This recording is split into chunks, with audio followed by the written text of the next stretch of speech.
Oui, merci. Donc, mesdames et messieurs, notre question porte sur les énergies renouvelables et plus précisément sur les barrages hydroélectriques. Une question qui touche particulièrement notre région puisqu'elle dispose du parc hydroélectrique le plus important de France, soit 45,6% de la production électrique hydraulique nationale.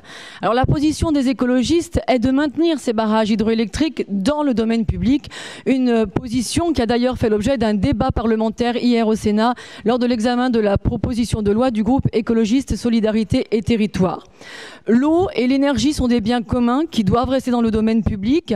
Alors, comme exposé plus largement dans le texte qui vous a été communiqué, la mise en concurrence et les pressions économiques inhérentes portent préjudice non seulement à la justice sociale en faisant augmenter les coûts de l'énergie pour les usagers, mais aussi à la préservation de l'environnement, à la ressource vitale en eau, à la sécurité et sûreté des installations et donc des populations, à notre souveraineté énergétique, bref, à l'intérêt général et d'une certaine façon à la paix.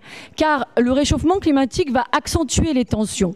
Nous allons devoir faire face à des pénuries d'eau suivies d'une augmentation des besoins. Il serait donc irresponsable de laisser la gestion des conflits entre les différents usages à des acteurs privés en concurrence.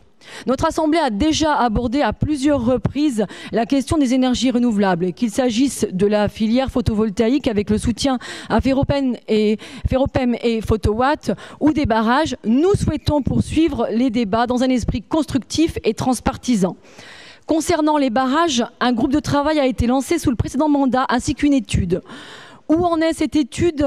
Quelles ont été les suites données à ce groupe de travail? Et puis enfin, quelle est la position du nouvel exécutif régional quant à l'ouverture à la concurrence des concessions hydroélectriques et du rôle de notre collectivité dans ce cadre? Je vous remercie. Merci beaucoup, madame.